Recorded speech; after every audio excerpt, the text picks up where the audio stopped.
Hi YouTube, this is Evie. Welcome back to my channel, and today I have another video for you all. Today I would like to discuss the language of the term scene.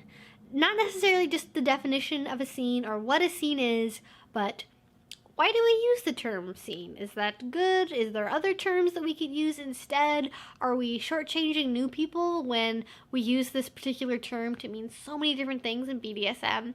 And I wanted to talk about this because there was a writing that one of my friends on FetLife posted, which was basically, I don't do scenes, I don't consider my play to revolve around scenes, I don't know why everybody else feels the need to use it feels really restricting and limiting and just doesn't really fit the type of BDSM that they do. And I thought that was a great point, and not really something that I see a lot of people bring up.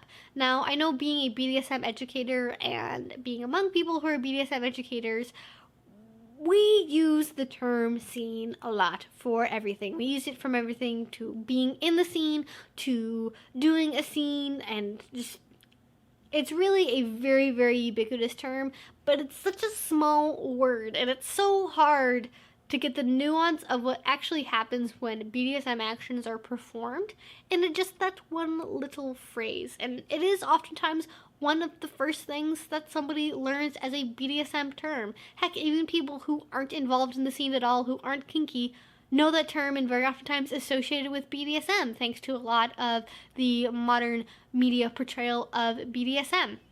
So it's very, very common. A lot of people know it, and it's one of the first things you ever learn is even associated with BDSM. But I don't necessarily think that paints a full picture of what people do in BDSM, because the term scene, at least as I see it, has a very narrow definition. It's a consensual, hopefully, time when two or more people have negotiated to do BDSM actions together that have a set beginning and a set end, and very often a nice little rising action and the climax and falling action and a resolution at the end, or something along those lines. So there's a very specific mental picture that gets painted when people use the term scene. Why do people use it? Again, it's very ubiquitous. It's a great way of cluing people in without needing to know the full story of what happened, that something was BDSM related, that it was hopefully a consensual action that occurred, that was negotiated, and that wasn't a situation of abuse or embarrassment or something like that. Because a lot of things that we do in BDSM, without having a quick term to use or not having the full context, just hearing little snippets of it is going to very oftentimes be associated with actions that can be abusive, be embarrassing, humiliating, etc. And without getting to hear the full story, we may not understand that this was a BDSM action as opposed to an action of abuse or an action of humiliation that was not consensual, or something along those lines. So, for example, if you are somebody who is into rope bondage and you say, I did a rope bondage scene, that is going to bring up a specific mental picture that is very different from saying, I got tied up and thrown in the back of a car. Even if you do include that in the full phrase that you're using, just saying, I had a rope bondage scene gives a much more complete and oftentimes more accurate picture than describing what action actually occurred, because there's no question if is this BDSM related? Was it consensual?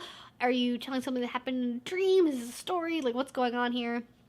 And oftentimes as well, where this really causes issues is when people are describing impact play scenes. Because if you say, I have an impact play scene, again, you instantly have that cue, it's a BDSM relationship, and more likely than not, it was consensual and negotiated. Whereas if you say, yeah, last weekend I beat my girlfriend, or, last weekend I had to chase my girlfriend in the woods or whatever, that, if not said in a completely BDSM circle or without the full context, can easily be mistaken as something that was not consensual, or that is at least questionably consensual. Whereas scene, for the most part, people are going to be like, oh, okay, I understand what's going on here. I understand sort of the parameters of what goes into doing a scene. But even for as helpful as it can be for helping new people understand very quickly consensual BDSM versus potentially an abusive situation in common everyday kink language, it does have its faults, namely, again, that it does not describe all of the actions that we do in BDSM. Like, when I'm with my sir and we are having dinner together and I bring out his food to him and I sit down at the table and I turn around and then he lifts up my skirt and spanks me, is that a scene? Because it wasn't really negotiated, it was on the fly. There was a beginning and an end, but it was very, very quickly, and there wasn't really, you know, there wasn't a lot of the pretext that goes into actually doing a scene. It was just a very quick moment of something that happened in a DS context. So would that be a scene? Is that adequately described by using the term scene? Or if you do any kind of really spontaneous play, I think it's hard to use the word scene to describe that, because again, it does have that connotation of something that is set, has a beginning and an end and a middle in between, whereas oftentimes play that kind of flows or happens throughout the day or over a period of several hours with, you know, breaks between when the scene is happening and not happening. Very hard to describe that with just using the term scene. And again, not all people think of the term scene as what they are doing in BDSM. I think there are a lot of terms out there that are also short and oftentimes as ubiquitous in BDSM circles as something like scene, but that offers a lot more nuance with what you're describing. So, for example, you can use something like play or session. Those are both words that we use all the time in BDSM, but that I think offer for more breadth of what actually happened. So, for example, I maybe would not describe that momentary spanking as a scene, but I think, oh, we did a little bit of spanking play, or we had a little bit of play while we were having dinner, and I think that is a bit more precise than saying, oh, we had a scene during dinner. You could also say, for example, something like ritual, particularly if your play is in part religious or spiritual. I think that has a great connotation that is maybe closer to the action that you're trying to cultivate as opposed to a term like scene. Anything that's very like quick, like moment can be great as well. Like saying, oh, we had a little DS moment. We had like, you know, just a quick moment where X, Y, and Z happened. Not necessarily as kink related as some of the other terms, but again, can help you describe that something has a sense of brevity to it, something that happened quickly without maybe extensive negotiation, like the way people associate a scene being of a particular duration and with certain elements of negotiation going into it. But in the end, what I would say is use whatever term works for you. Don't feel constrained by using anything in particular. If you find that the term scene does not work for you, you don't have to work it. You don't have to have a scene in order to have good BDSM. If you prefer a different term, if your relationship flows a bit more between DS and non-DS or play and not play, that is perfectly okay. There are other terms you can use to describe it.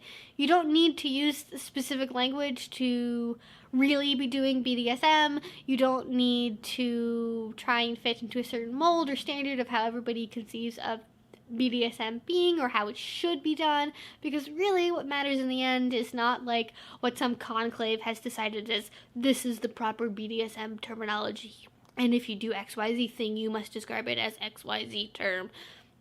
That's not really helpful and also doesn't exist. So again, do what suits you. Don't feel like you have to describe your play a certain way or describe how you do BDSM in a certain way in order to be able to fit in, because that's not really what it's about. What matters is doing what works for you and your partner or partners, doing what is consensual for you, doing what is negotiated for you and your partners, etc. Just doing what works for you. That is what you need to worry about, is if I am doing this thing and describe it this way and have the consent of my partners to do this thing this way, is that okay? If the answer is yes and they consent to the action, it does not matter how you describe it. You could say that you were putting on a play instead of saying that you were doing a scene, and that would be perfectly acceptable. So again, don't feel constrained by language. Do what works for you, as in all things in BDSM. If you guys have any comments or questions, please feel free to put that down in the comment section below. I love hearing from you all. If you want to see more from me outside of YouTube, I will put links to my social media down below so you can check that out. If you guys want to see more of these videos, please do subscribe if you haven't already. I make videos twice a week.